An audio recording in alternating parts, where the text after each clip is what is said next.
शासकीय जमिनींचा अपहार करून ती खाजगी लाभार्थ्यांना देण्याची सवय आहे. हे विजय कुंभार बर म्हणत नाही, हे राज्य शासन म्हणतंय, आपल्या FIR मध्ये म्हणतंय. परंतु एकदा 10,000ची लाच घेताना नाही त्यांना पकडण्यात आलं रंगेहात. इंदापूरमध्ये त्यांनी जमिनीचे 35 व्यवहार चुकीचे केले.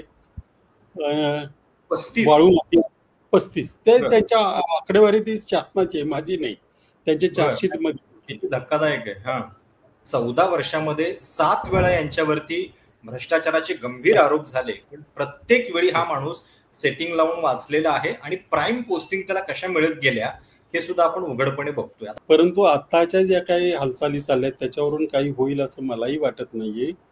कारण याच्यामध्ये करणार कोण आणि कुणावर हाच प्रश्न आहे. बोलत पण कोणी नाहीये, राजकीय दृष्ट्या पण कोणी बोलत नाही. म्हणजे आपणच आपल्यावर कारवाई करण्यासारखं होईल ते, कारण हे सगळे जबाबदार आहेत. नमस्कार, मी प्रशांत कदम. पार्थ पवारांच्या पुण्यातल्या जमीन व्यवहाराचं प्रकरण गेल्या आठवडाभरापासून महाराष्ट्रामध्ये आपण ऐकतोय. आणि जरी हे सगळं प्रकरण चौकशी समितीच्या माध्यमातून दडपण्याचा प्रयत्न होत असला तरी रोज जे नवे गौप्यस्फोट समोर होत आहेत ते खूप धक्कादायक आहेत. आणि या सगळ्या प्रकरणामध्ये ज्या तहसीलदारानं या सगळ्या प्रकरणात एक महत्वाची भूमिका बजावलेली आहे, सूर्यकांत येवले, त्या तहसीलदाराचे आजवरचे प्रताप ऐकल्यानंतर तर तुमचे डोळे नक्कीच विस्फारतील. आणि महाराष्ट्राच्या प्रशासकीय व्यवस्थेमध्ये हे नेमकं काय चाललेलं आहे, अशा भ्रष्ट अधिकाऱ्यांना नेमकं का पाठीशी घातलं जातं, कुणाच्या फायद्यासाठी घातलं जातं, असे अनेक प्रश्न तुमच्या मनामध्ये उपस्थित होतील. आणि या सगळ्याची एक आजवरची लांबलचक कहाणी मी विजय कुंभार सरांच्याकडनं ऐकणार आहे. सामाजिक कार्यकर्ते आहेत आणि या सगळ्या प्रकरणामध्ये सातत्यानं काही महत्वाचे मुद्दे त्यांनी उपस्थित केलेले आहेत. कुंभार सर, खरं तर या सगळ्या प्रकरणामध्ये मुळात चौकशी समिती जी स्थापन झालेली आहे त्याच्यामधल्याच बऱ्याच अधिकाऱ्यांना या सगळ्या प्रकरणाची कल्पना पहिल्यापासून होती, त्यामुळे ते त्याच्यामध्ये असणं हे बोगस आहे. ती चौकशी समिती रद्द करावी म्हणून तुम्ही मुख्यमंत्र्यांना पत्र लिहिलेलं आहे. सोबतच ज्या पद्धतीनं हा व्यवहार झाला त्याच्यातल्या अनेक गोष्टी ज्या आहेत त्या सुद्धा खूप धक्कादायक आहेत. असं असताना मुळात हा जो एक सूर्यकांत येवले नावाचा तहसीलदार आहे त्याच्याबद्दलचे जे डिटेल्स तुम्ही आज टाकलेले आहेत ते खरोखर फार धक्कादायक आहेत. काय नेमका याचा इतिहास आहे? इतिहास असा आहे की हे जे सूर्यकांत येवले साहेब आहेत त्यांच्या बाबतीत एका FIR मध्ये राज्य शासनाने स्वतः म्हणलेलं आहे की तहसीलदार सूर्यकांत येवले यांना शासकीय जमिनींचा अपहार करून ती खाजगी लाभार्थ्यांना देण्याची सवय आहे. हे विजय कुंभार म्हणत नाही, हे राज्य शासन म्हणतंय, आपल्या FIR मध्ये म्हणतंय. हे अभिमानानं म्हटलंय की काय? म्हणजे नाही नाही नाही नाही, अभिमानात नाही म्हटलेलं, त्यांनी पोलिसांना माहिती दिली तशी. पण अभिमान वाटतही असेल आतून, कारण ज्या पद्धतीनं त्यांना संरक्षण मिळतंय ते पाहता त्याचा नक्की अभिमान वाटत असेल अशी शंका घ्यायला जागा आहे. ते सवय या शब्दानं माझं लक्ष वेधलं गेलं की नॉर्मली आरोप होतात, याच्यात त्यांनी केलंय त्याच्यात त्यांनी केलंय वगैरे वगैरे, पण सवय हा शब्द जरा जास्तच मला गंभीर वाटला म्हणून मी इकडून तिकडून माहिती घ्यायचा प्रयत्न केला. आणि जी माहिती आली ती माहिती धक्कादायकच आहे. तरीही मी पर्सनल गोष्टी टाकलेल्या नाहीत, हे फक्त शासकीय भाषेतलं शासकीय जी उत्तर आहेत किंवा शासकीय बाबतीत घडलंय तेवढंच टाकलंय. पर्सनल आणखी ते बरंच मोठं आहे, पण आपण तसंही कुणाच्या पर्सनल भानगडीमध्ये लक्ष घालत नाही, भले ते तिचं बेकायदा असलं तरी. तर यांची सुरुवात मला आढळली ती 2001 ला. आता 2001 चा मागे जावं लागतं आपल्याला यासाठी. हो हो, कारण त्यांचं जे नोकरीचं पत्र मिळालं त्याच्यातून मग त्यावेळेला काय रँक आली वगैरे बघण्याचा प्रयत्न केला तर त्याच्यामध्ये MPSCचे घोटाळे समोर आले 2001 चे, ज्याच्यामध्ये MPSCच्या अध्यक्षांना पण अटक झाली होती. आणि मग परीक्षेचे घोटाळे, पेपरचे घोटाळे वगैरे वगैरे असं ते जवळपास परीक्षा रद्द झाल्यासारखी होती. त्यानंतर त्याच नावाने कदाचित पुढची परीक्षा घेतली असेल. आणि एक पत्र सापडले MPSCचं की यांना अपंग श्रवण शक्ती कमी काहीतरी शब्द आहे त्यांना, म्हणजे कानाला ऐकायला येत नाही, ऐकायला येत नाही अशा पद्धतीच्या PWD रँकमधनं ते शासन सेवेमध्ये गेले नायब तहसीलदार म्हणून. हे त्यांना 2004ला शासनाने पत्र दिले की तुमची निवड नायब तहसीलदार म्हणून झाली. नायब तहसीलदार म्हणून निवड झाल्यानंतर त्यांची निवड झाली विभागीय नागपूर विभागामध्ये. लक्षात घ्या, आपले जे 6 झोन आहेत, 5-6 झोन, पुणे, नागपूर, नाशिक वगैरे, त्याच्यातल्या नागपूरमध्ये त्यांची निवड झाली. म्हणजे त्यांनी आयुष्यभर तिथंच काम करायचं त्या झोनमध्ये, असं साधारणपणे फार मोठी बढती होत नाही तोपर्यंत उघड होतं. ह्या त्यांच्या नागपूरच्या कालावधीमध्ये बऱ्याच गोष्टी घडल्या. जमिनीच्या भानगडी तर होत्याच होत्या, परंतु एकदा 10,000ची लाच घेताना नाही त्यांना पकडण्यात आलं रंगेहात. त्यानंतर कोतवालांच्या भरतीमध्ये प्रत्येकाकडून 2.5 ते 5 लाख घेतल्याचा त्यांच्यावर आरोप होता. त्याही प्रकारामध्ये तिकडच्या त्यावेळेला नक्षलवाद्यांनी यांना दमही दिला होता, त्यामुळे यांना पोलीस हे द्यावं लागलं होतं प्रोटेक्शन. सस्पेंडही झाले सांगितलेल्या ठिकाणी न रुजू झाल्याबद्दल, चौकशी समित्या झाल्या वगैरे वगैरे, बरंच काही त्या अर्धा वर्षाच्या काळात घडलं. त्यानंतर साहेबांना थेट नागपूरहून पुणे विभागात आणण्यात आलं. इंदापूर, पुणे वगैरे अशा सेवा झाल्या त्यांच्या. इंदापूरमध्ये त्यांनी जमिनीचे 35 व्यवहार चुकीचे केले. 35 ते त्यांच्या आकडेवारी ती शासनाची, माझी नाही, त्यांच्या चार्जशीट मध्ये. धक्कादायक आहे. नाही, हे किरकोळ आहे त्यांच्या दृष्टीने. हे उघडकीला आलेलं, उघडकीला न आलेलं काही आपल्याला अजूनही माहिती असायची शक्यता नाही.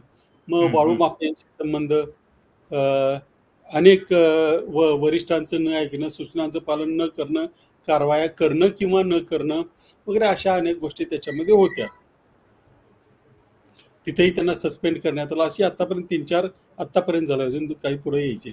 सस्पेन्शन झाली, चौकशी समित्या झाल्या, परंतु या साहेबांना काही दंड किंवा मेजर शिक्षा झाली नाही. त्यानंतर पुण्यात आले. पुण्यामध्ये मोबोज हॉटेल म्हणून एक इनिमे प्रॉपर्टी आहे, त्या काळातली काही जी असेल शत्रू राष्ट्राची, त्याच्यामध्ये काही बऱ्याच भानगडी होत्या. त्याच्यात यांच्या विरुद्ध आंदोलन झालं की यांनी काही लोकांना खास फेवर केला आणि जमिनीच्या गडबडी केल्या, म्हणजे गाळे वगैरे काय असतील त्यांच्या. त्यानंतर ते आपलं प्रकरण आलं, मुंढवा लँड स्कॅम, त्याच्यामध्ये त्यांचं नाव आलं. त्याच्यामध्ये त्यांनी सक्रिय भूमिका, म्हणजे ती शासनाची जागा अमेडिया कंपनीला कसे मिळेल याची पत्रव्यवहार केला, त्याच्या सह्यांसह सगळं सापडलं. प्रश्न असा आहे की अशा अधिकाऱ्यांची ज्यावेळी बदली करायची असते, त्यासाठी सर्वोच्च न्यायालयाच्या आदेशाने संपूर्ण सर्व राज्यांमध्ये एक नागरी निवड मंडळ म्हणून असते. त्यांनी अशा अधिकाऱ्यांची संपूर्ण तपासणी करायची असते, त्यांची पार्श्वभूमी तपासायची असते आणि त्यांच्या शिफारसीनंतर त्यांची बदली होते. आता 2 गोष्टी आहेत. जर या साहेबांचे एवढे मोठे प्रताप आहेत, 5-6 वेळा सस्पेंड झालेले आहेत, त्यांच्या विरुद्ध अँटी करप्शनचं झालंय, सगळं काही झालंय, शासनाच्याच अनेक अधिकाऱ्यांनी त्यांच्याबद्दल विरोधात जबाब दिल्याचं त्याच्यातून दिसतंय. मग असं जर असेल तर मग त्या निवड मंडळाने यांची शिफारस केली का?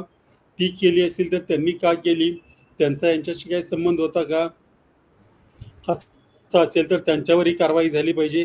आणि नसेल आणि राजकीय दबावापोटी जर अशी बदली झाली असेल तर मग तो आणखी मोठा घोटाळा आहे. मी माझ्या आजच्याच ट्विटमध्ये म्हटलंय की जेवढा अधिकारी जास्त भ्रष्ट, जितका अधिकारी जास्त भ्रष्ट तितका तो राजकारण्यांचा लाडका, आणि ते इथं आता सिद्ध होताना दिसतंय. तुम्ही याच्यात जे सांगितली आकडेवारी, 14 वर्षामध्ये 7 वेळा यांच्यावरती भ्रष्टाचाराचे गंभीर आरोप झाले, पण प्रत्येक वेळी हा माणूस सेटिंग लावून वाचलेला आहे आणि प्राईम पोस्टिंग त्याला कशा मिळत गेल्या हे सुद्धा आपण उघडपणे बघतोय. आता मगाशी तुम्ही सहजपणे बोलता बोलता जो उल्लेख सांगितला की यांना अशी सवय आहे, हे FIR मध्ये सरकारनं म्हणणं, खरं तर लिगल भाषेमध्ये असे शब्द फार कमी वेळा वापरले जातात. पण सवय आहे म्हणजे काय? म्हणजे सवय तुम्ही खपवून कशी घेता? एक व्यवस्था म्हणून एकदा त्यानं हा प्रकार केल्यानंतर दुसऱ्यांदा करण्याची त्याची हिंमत नाही झाली पाहिजे, अशा गोष्टी तुम्ही केल्या पाहिजेत. तुम्ही कुठल्या ह्यानं सांगताय की यांना सवय आहे, म्हणजे यांची सवय वाढवली कोणी? हा पण ह्याच्यातला प्रश्न आहे ना. आणि ते ही व्यवस्था सगळी खपवून घेते. आता मला फक्त एक प्रेक्षकांच्या माहितीसाठी सोप्या भाषेमध्ये मला हे सांगा की या तहसीलदाराचा ही जी 2 प्रकरणं आहेत, एक आपलं कोरेगाव पार्कचं प्रकरण आणि एक आधीचं प्रकरण आहे, तर याच्यामध्ये नेमका संबंध कसा आणि कुठे आलेला आहे? बोपोडीचं प्रकरण अजूनही थोडंसं इन्व्हेस्टिगेशनच्या स्टेजमध्ये आहे, पण त्यांनी त्याच्यामध्येही गडबड केलेली आहे. 1971चे वगैरे जे जुने जी-आर होते ते बदलण्याचा, ते चुकीचा अर्थ लावण्याचा त्यांनी प्रयत्न केला आणि ते केलं सुद्धा त्यांनी. म्हणजे ती जागा येणे प्रकारे खाजगी लोकांच्या घशामध्ये जावी असे प्रयत्न केले. मुंडव्याच्या जागेमध्ये त्यांनी थेट थेट अमेडिया कंपनीबरोबर संगनमत केल्याचं दिसतं. म्हणजे त्यांनी पत्र पाठवली याला बोटॅनिकल गार्डन सर्वेला, यांनी जागा खरेदी केलेल्या अमेडियाने, आता तुम्ही जागा ती रिकामी करा, अशी या येवलेंची पत्र आहेत. तसंच त्यांनी वरिष्ठांनाही कळवलेलं आहे. मुळात असं आहे, हे जी बोटॅनिकल सर्वे ही काही कुठली तरी म्हणजे आलतू फालतू कंपनी नाही, केंद्र शासनाला, राज्य शासनाला भाड्याने जागा आहे. खरंय खरं. तुम्ही सोडून जा म्हणण्याचं धाडस एका त्या संपूर्ण रँकमध्ये एवढासा तो तहसीलदार असतो, त्याच्यामध्ये तो एवढं धाडस करतो की तुम्ही निघून जा. काही तो पत्र लिहितो आणि जसं काय हा अमेडिया कंपनीचा एखादा कर्मचारी असल्यासारखी ते पत्रातली भाषा आहे. बरोबर. हे सगळे अधिकारी खपवून घेत होते. याच्या काहीतरी कारण असेल, कदाचित असं त्या अधिकाऱ्यांना वाटलं असेल की याची फारच बाबा मोठी पोहोच आहे, याला काही आपण केलं तर आपलाच बळी जाईल. आणि हे राज्य निवड मंडळ करतंय काय, ते सगळे वरिष्ठ अधिकारी सचिव, उपसचिव, प्रधान सचिव या दर्जाचे असतात. मग त्यांनाही माहिती असताना ते जर एवढ्या दबावाखाली वागत असतील तर त्यांना त्या पदावर राहायचा अधिकार नाहीये. बरोबर. कारण तुमच्यावर विश्वास आम्ही ठेवतो की वरिष्ठांकडे तक्रार केली म्हणजे मग काहीतरी होईल. इथं वरिष्ठच जर असे असतील तर तक्रार कोणाकडे करायची आणि त्याचं होणार काय? बरोबर. आणि या प्रकरणामध्ये तर असं दिसतंय की त्यांच्याकडनं एक रिपोर्ट मागवण्यात आलेला होता आणि तो 24 तासामध्ये द्या असं सुद्धा सांगण्यात आलेलं होतं. म्हणजे थोडंसं आपण प्रेक्षकांच्या माहितीसाठी 30 डिसेंबर 2024 ला एक सुरुवातीला एक व्यवहार झालेला होता, ज्याच्यामध्ये शीतल तेजवानीनं ते 272 लोकांच्या वतीनं पॉवर ऑफ अटर्नी केली आणि नोंद केली त्याची डीडी 11,000 रुपयांचा देऊन. तेव्हा सुद्धा व्यवस्थेला असं काहीतरी प्रकार घडलेला आहे हे कळलेलं होतं. आणि मग पुन्हा जून महिन्यामध्ये जेव्हा हा तहसीलदार एक पत्र लिहितो आणि बीएसआयला जागा रिकामी करा म्हणून सांगतो, या दोनही वेळा या गोष्टी वरिष्ठांपर्यंत पोहोचलेल्या होत्या. मग तरी सुद्धा कारवाई नाही झाली. या 2 तारखांच्या वेळी जे घडलं ते कसं म्हणजे बेकायदेशीर आहे हे थोडं तुमच्याकडनं ऐकायचं. पहिली गोष्ट मी डिसेंबर 2024 मध्ये शीतल तेजवानीने 11,000 रुपये भरले. तसं पत्र माझ्याकडे पण आहे ते पैसे भरल्याचं. बरं.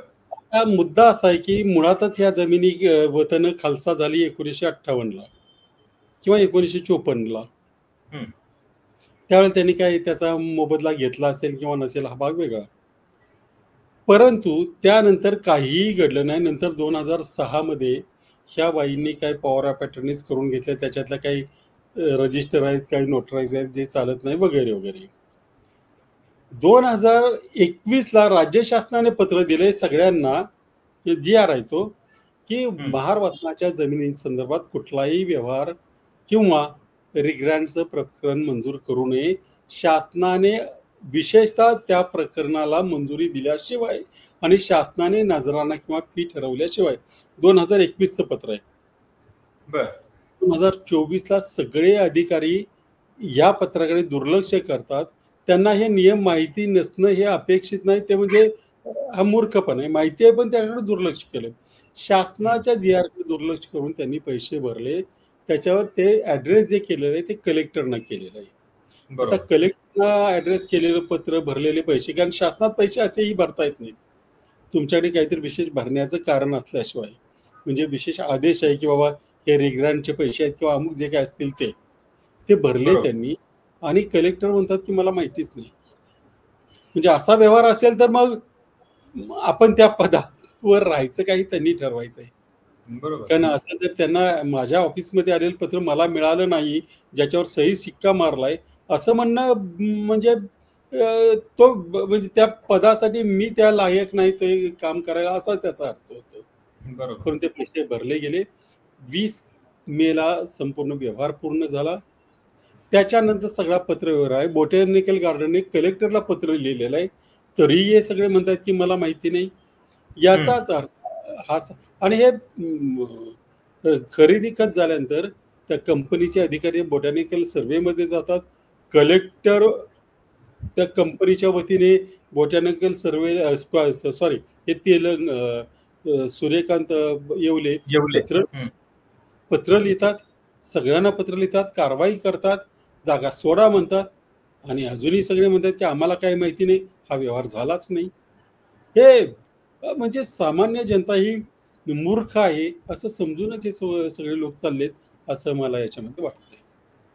पण म्हणजे तहसीलदार लेवलचा एखादा अधिकारी एवढी जर ताकद दाखवतो आणि BSI म्हणजे ते काही फक्त पुण्याची शाखा नाहीये, ती काहीतरी 4-5 राज्यांची मिळून बोटॅनिकल सर्व्हे ऑफ इंडिया संस्था आहे. बरोबर, केंद्र सरकारची संस्था आहे, पण त्याची शाखा म्हणजे इतर राज्यांसाठी सुद्धा आहे.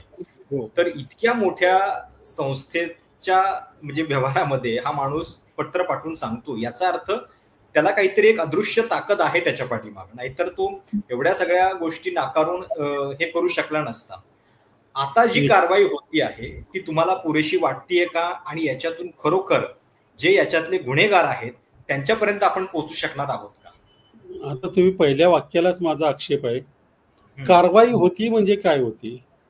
खरं काय कारवाई काढून टाकणार आहेत, दस्त रद्द करणार आहेत, सगळ्यांना जेलमध्ये टाकणार आहेत, काय म्हणजे काय होणार काय मला कळत नाही. कोण करणार आहे? अधिकार कोणाकडे आहेत? बरोबर. दस्त रद्द करायचं म्हटलं तर शासन आता सुद्धा करू शकतं, कारण चोरीच्या प्रॉपर्टीचा डॉक्युमेंट होत नाही. ते झालंय, आता ते चोरीच्या प्रॉपर्टीवर हे परत टॅक्स मागतायत, त्याला दंड करणार म्हणजे ते अधिकृत होणार, मग सगळ्या कोर्ट कचेऱ्या चालू होणार.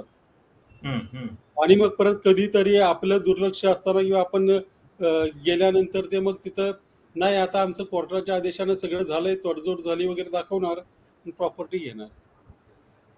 काय म्हणजे मला ते कारवाई चालू आहे या शब्दाचा मला अजूनही अर्थ उमगलेला नाहीये. मी 35 वर्ष या क्षेत्रामध्ये आहे. काय चौकशी समिती आता एक महिन्यामध्ये काहीतरी रिपोर्ट देणार आणि हे सगळे जे खालचे ज्यांची चौकशी करणार आहे त्यांच्या हाताखाली काम करणारी माणसं आहेत. म्हणजे तुमचं याच्यावर सुपरविजन असायला पाहिजे होतं, ते तुम्ही केलं नाही.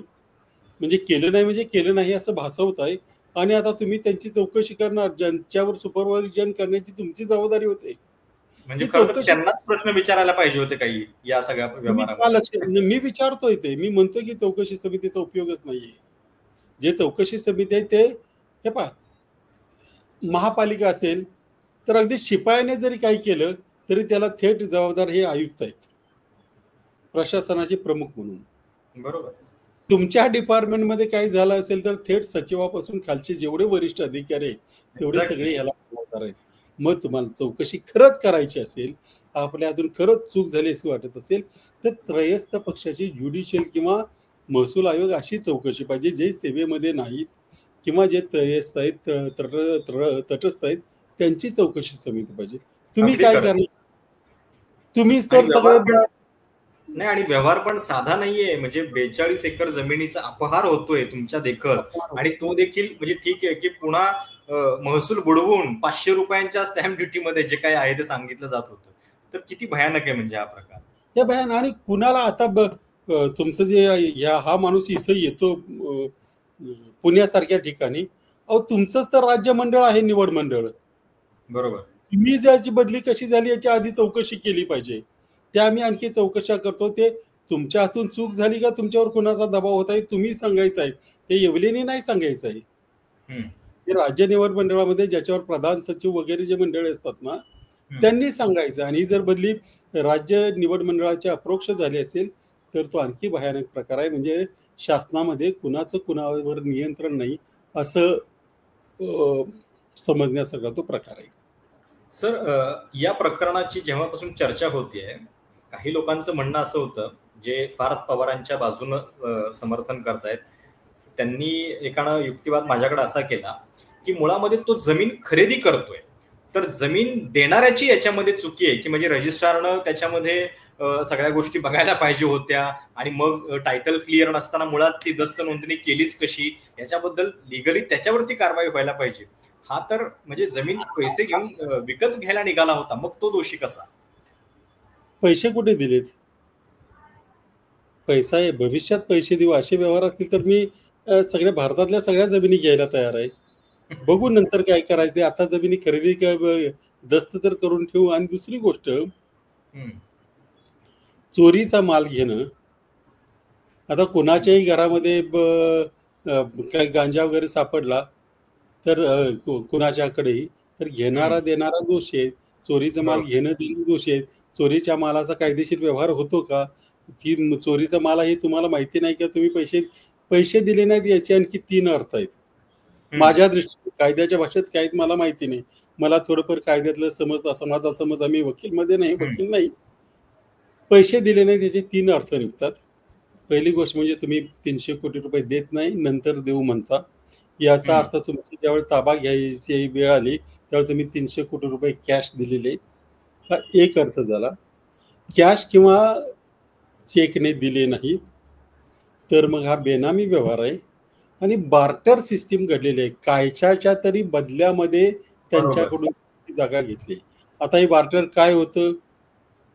तेजवानीला सोडवण्याचं होतं की आणखी काय होतं?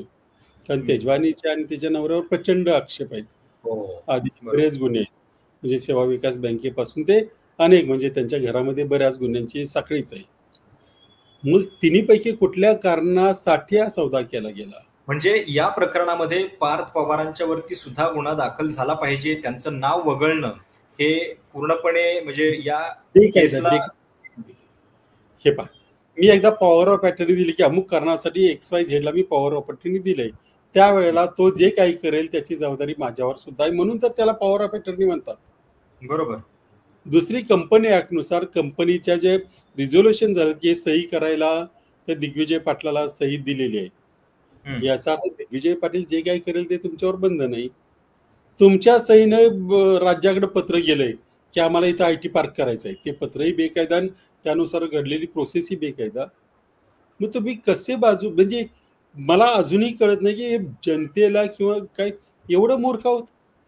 मी उद्या कंपन्या स्थापन करतो, 1% पार्टनर ठेवतो, अब्जावधीचे व्यवहार करतो आणि नंतर मी नाही केलं, उघडकीला आलं की म्हणायचं मी नाही केलं. असं कसं चालेल? कायदा, तुम्ही कायद्याचे पालक आहात. माझं तर म्हणणं उलट आहे. आपले अजित पवार त्यांना सांभाळत आहेत, ठीक आहे, पुत्र आहेत म्हणून. तुम्ही देशाचे, राज्याचे वित्तमंत्री आहात. ते राज्याचं 1 पैशाचं नुकसान झालं तर तुम्ही खाडकन जागा होऊन ते चौकशी लावली पाहिजे, त्या दोषींना शिक्षा केली पाहिजे. इथं तुम्ही सांगताय की नाही 1 पैशाचं देवाणघेवाण झाले नाही, ज्याचा तुम्हाला थोडंसं वैषम्य वाटलं पाहिजे ते तुम्ही अभिमानाने सांगता की 1 पैशाचा व्यवहार नाही. राज्याचे मंत्री, अर्थमंत्री, हे मला कुठे अजूनही न कळलेली गोष्ट आहे. म्हणजे असं कसं होऊ शकतं? आपले मंत्री असं कसं बोलू शकतात? आणि मुळामध्ये या सगळ्या प्रकरणामध्ये म्हणजे मला जर असं बेसिकली जर विचार केला की एक केंद्र सरकारची संस्था आहे, ती एवढ्या एकरावरती काम करते आणि तिची जमीन पूर्वीचं काहीतरी प्रकरण काढून की हे त्याच्यातली एक अट शोधून त्या लीज करारामधली काहीतरी सेक्शन 13 वगैरे काहीतरी आहे की मूळ मालकाने जर दावा केला तर तुम्हाला ती परत करावी लागेल. खरोखर अशी जमीन परत करता येते का? महाराष्ट्रामध्ये असा काही महारवतनाच्या नावाखाली व्यवहार झालेला आहे का? हे जे म्हणतायत ना, आता तसं आमचा इतिहास काढला तर आम्ही कधी काळी मोंगी पैठणचे राजे होते. वाईची पाटील की आमच्याकडे होती असं ते हेळवी वगैरे म्हणतात, ते लिहून ठेवलं. मग आता मी काही जाऊन म्हणू का की त्यावेळेला कदाचित आमच्या पूर्वजांचं तिथं कुठेतरी नाव असेल. आता जातो जमीन ताब्यात घेतो. लॉ ऑफ लिमिटेशन, वतन रद्द झालेली आहेत. 58 पासून आतापर्यंत 2025 पर्यंत तुम्हाला त्या वतनाची आठवण होत नाही. 2006 कुठल्या तरी कुणाला तरी शीतल अडवाणीला आठवण होते, त्यांना हे लिहून देतात तेजवानी. आणि म्हणजे असं जर करायला लागलं तर सगळं कोसळून पडेल. नियम असाही आहे की 12 वर्ष खाजगी प्रॉपर्टीवर, possession is the best title. सध्या शासनाचं नाव आहे, पजेशन आहे, शासनाने भाड्याने दिली, तीही शासनाला भाड्याने दिलेली आहे, शासनालाच भाड्याने दिलेली आहे. आणि तरी कुणी उठतं माझी जागा आहे, तर मी शासनाला म्हणतात काट दिशी बाजूला जा. सगळं भारताचं संपूर्ण जी ही सिस्टीम आहे ती कोसळेल. त्यामुळेच आता यांचं चाललंय की कसतरी डिंगरिंग ठेवायचं. मला याच्यातला अजून एक प्रश्न फार म्हणजे सारखा पडतो की या बाईनं 2006 मध्ये पॉवर ऑफ अटर्नी घेऊन ठेवलेली होती आणि 19-20 वर्षानंतर हा व्यवहार केलेला आहे.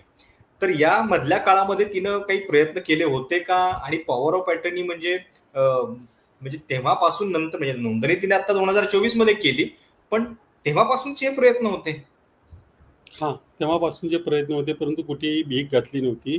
2013ला त्यावेळचे मंत्री होते, त्यांनी असा व्यवहार होणार नाही हे स्पष्ट सांगितलं होतं.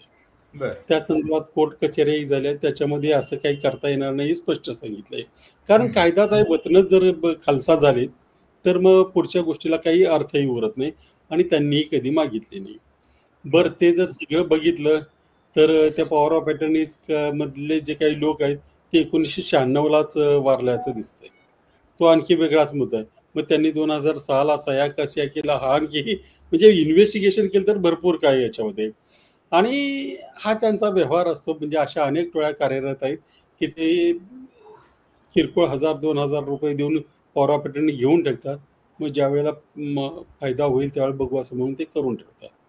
त्याच्यातला हा प्रकार आहे. आणि माहिती नाही म्हणजे शीतल तेजवाणी नेमकी आहे कुठे? म्हणजे ते मध्ये ज्या बातम्या येत होत्या काही किती आहे का देशात, काय तुम्हाला काही त्याच्याबद्दल माहिती कळू शकली? नाही, पहिली गोष्ट म्हणजे ज्या अर्थी काल परवा त्यांनी हे दाखल केलंय, FIR रद्द करण्याचा दावा मुंबईमध्ये दाखल केला, त्याच्यावरून त्या भारतामध्येच असाव्यात. तो काही दावा यशस्वी ठरला नाही हा वेगवेगळा, परंतु त्यांचे त्या दृष्टीने प्रयत्न चालू आहेत एवढं मात्र दिसतंय. त्यामुळे भारताबाहेर गेले असत्या तर राज्य शासनाला किंवा केंद्र शासनाला त्याचा पासपोर्टवरनं काहीतरी सुगावा लागला असता, परंतु अजून तरी काही तशी झालेली नाही माहिती. सूर्यकांत येवले यांच्या भोवतीच किंवा एखादा बळीचा बकरा देऊन हे प्रकरण मिटवलं जाऊ शकतं असं तुम्हाला वाटतंय का? आणि चौकशी आपण एक असं हे गृहीत धरू की एका महिन्यामध्ये चौकशी समितीचा अहवाल येईल, त्याच्यानंतर म्हणजे पार्थ पवार वगळूनच हे प्रकरण मिटवण्याची हालचाल सध्या तरी दिसतेय. तर तसं झालं तर पुढची वाटचाल नेमकी काय असू शकते? तुम्ही या संदर्भात काही कायदेशीर पावलं उचलणार आहात का? निश्चितपणे उचलणार. शक्य झालं तर कोर्टातही जाणार, त्याच्यात काही शंका नाही. परंतु आताच्या ज्या काही हालचाली चालल्या आहेत त्याच्यावरून काही होईल असं मलाही वाटत नाहीये. कारण याच्यामध्ये करणार कोण आणि कुणावर हाच प्रश्न आहे. बोलत पण कोणी नाहीये, राजकीय दृष्ट्या पण कोणी बोलत नाही. म्हणजे आपणच आपल्यावर कारवाई करण्यासारखं होईल ते, कारण हे सगळे जबाबदार आहेत. सगळे जे एकमेकांना सांभाळून घेणार आहेत तेच एकमेकांची चौकशी करतात. त्यामुळे याच्यातून काही फार आणि समित्यांचं वास्तव मला वाटतं आपण मागच्या वर्षी शो केला होता त्याच्यावर. भारतामध्ये आपल्या मंत्रालयाने किती समित्या नेमलेल्या आहेत. म्हणजे काही काम टाळायचं असलं की समिती करायची. अशा शेकडो समिती आहेत, त्यांचं काय झालं आपल्याला माहिती नाही. अगदी किडनी रॅकेटवरची समितीला 5 वर्ष झाली, अजून कशात काही नाही. मुदतवाढ देतील, त्यानंतर आपण विसरून जाणार हे त्यांना पक्क माहिती आहे. मग त्यानंतर मग क्लीन चिट देतील किंवा आणखी काहीतरी असं घुसपट काढतील की त्यांच्यालाच कुणीतरी कोर्टात जाईल आणि मग आता तो कोर्टात गेलाय मग आम्ही काय करणार. हे म्हणजे हे आता एवढे खेळ तोंडपाठ झालेत ना की याच्यातून काही निष्पन्न सध्या होईल असं वाटत नाही. परंतु माझेही प्रयत्न चालू आहेत. आणखी काही लोक याच्यामध्ये इंटरेस्ट घेत आहेत. आमच्या परीने जेवढं होईल तेवढं आम्ही कोर्टापर्यंत लोकांपर्यंत नक्की नेऊ. तुम्ही आत्ता जो प्रश्न उपस्थित केला तो फार अस्वस्थ करणार आहे की बोलणार कोण या सगळ्यामध्ये आणि करणार कोण. म्हणजे आपण बघतोय की काही राजकीय समीकरण असल्यामुळे विरोधकांचा पण आवाज फारसा निघत नाहीये. सरकारमध्ये एक म्हणजे कदाचित इच्छा पण अशी होती की हा एक लिमिटेड स्फोट व्हावा, तेवढ्यापुरता एक मेसेज देण्यापुरता, आणि त्याच्यानंतर आपल्याला हवं तसं हे प्रकरण आपण मिटवून टाकायचंय अशाच पद्धतीने हे प्रकरण बाहेर काढलेलं होतं. पण शेवटी याच्यामध्ये पराभव जो आहे तो सामान्य माणसाचा होणार आहे आणि सगळे पैसे जे आहेत शेवटी कोणाच्या पैशावरती चाललेलं आहे हे, तर सगळं तुमच्या माझ्या सगळ्यांच्या पैशावरती चाललेलं आहे, ज्याच्यावरती ही सगळे लोक मजा करतायत. आता जाता जाता म्हणजे मनोहर जोशी मुख्यमंत्री असताना तेव्हाच्या त्यांच्या जावयाचं एक प्रकरण होतं, तेव्हापासून ते आतापर्यंत अनेक प्रकरणं तुम्ही बघितलेली आहेत, अनेक प्रकरणांचा म्हणजे इन्व्हेस्टिगेशन किंवा घोटाळा तुम्ही बाहेर काढलेला आहे. तर प्रत्येक प्रकरण काहीतरी नवीन तुम्हाला शिकवून जातं, अचानक काहीतरी नवीन सापडतं त्याच्यामध्ये. म्हणजे आमच्यासाठी तर यातल्या सगळ्याच गोष्टी धक्कादायक आहेत. तुम्हाला या प्रकारातली कुठली गोष्ट जी आहे ती सर्वात जास्त धक्कादायक वाटते? सर्वात जास्त धक्कादायक म्हणजे जिथे हा रजिस्टर दस्त नोंदवला गेला हा. ते IGR डिपार्टमेंट आहे की किराणा मालाचं दुकान आहे हे मला कळलेलं नाही अजूनही. काहीही घडू शकतं. ज्याचा 7/12 बंद झालाय, पैशाची कुठे देवाणघेवाण नाही, नोटराईज हो. आहे ते सगळं चुकीचं आहे आणि तरीही रजिस्टर होतंय. मग आणि आपण कॉम्प्युटरायझेशनचं खूप कौतुक करतोय की कॉम्प्युटरायझेशन झालं हो. की त्याच्यामध्ये काही करता येत नाही. ही गोष्ट बरोबर. असावीच लागते, ती गोष्ट तशीच असावी लागते. कुठं गेलं खरंय. हे सगळं? ज्या नाही, खरंय. भ्रष्टाचाराच्या विरोधाला विरोध करण्यासाठी कॉम्प्युटरायझेशन हे चांगला उपाय आहे म्हटलं जातं. त्याची जर अशी अवस्था असेल, तर उलट जे भ्रष्टाचाराचं स्केल आहे ते प्रचंड मोठं वाढलेलं आहे. ह्या गोष्टी आपल्या फक्त नजरेला आल्या म्हणून आपण बोलतोय. आणखी किती असेल? फक्त हे झालं IGRचं नव्हे, तुमचं महसूलची खाती बरोबर. कशी वागतायत? तो तहसीलदार काय करू शकतोय? शेकडो हजारो कोटी रुपयाच्या प्रॉपर्टीज देऊ शकतोय. पूर्वी हे होत होतं, पण त्याचं प्रमाण चोरीही लपून-छपून केली जायची. आता हम्म. उघडपणे सगळे मिळून चोरी करतायत आणि म्हणतायत की आम्हाला काही माहितीच नाही. हा एक बरोबर. मोठा बदल दिसतोय आणि तो अत्यंत घातक आहे. कारण हे हम्म. असंच चालू राहिलं तर कॉम्प्युटरने कामं लवकर होतात. भ्रष्टाचार हे लवकर आणि त्याचं स्केलही मोठं असेल. खरंय. सर, धन्यवाद या सगळ्या चर्चेबद्दल आणि या संपूर्ण व्यवहारामधले जे धक्कादायक तपशील आहेत ते अधिक लोकांच्या पर्यंत या निमित्तानं पोहोचतील आणि तुम्ही बघताय की सगळी व्यवस्था या संपूर्ण प्रकरणामध्ये कशी वाकवली जाते आणि जे अधिकारी भ्रष्ट आहेत तेच व्यवस्थेला कसे हवे आहेत. 14 वर्षामध्ये 7 वेळा, सॉरी उलट होते बहुतेक, 7 वर्षामध्ये 14 प्रकरणं ज्यांची बाहेर काढली गेलेली होती भ्रष्टाचाराची, तो अधिकारी पुन्हा पुन्हा चांगल्या प्राईम पोस्टवरती येतो. याचा अर्थ अशी कामं करण्यासाठीच लोकांना ही व्यवस्था हवी असते आणि जोपर्यंत ब्युरोक्रेसी तुम्ही म्हणजे नीट करत नाही तोपर्यंत भ्रष्टाचाराला आळा घालणं हे खूप कठीण आहे. या प्रकारामध्ये पुढं काय होतंय, शेवटपर्यंत हे सगळं प्रकरण धसास लागलं पाहिजे, यासाठी आपल्याला लढाई लढावी लागेल. विजय कुमार सर, खूप खूप आभार तुमचे या सगळ्याबद्दल. आणि ही मुलाखत तुम्हाला कशी वाटली, तुमच्या काही सूचना असतील, प्रतिक्रिया असतील, आवर्जून कळवा. चॅनल सबस्क्राईब करायला विसरू नका. धन्यवाद.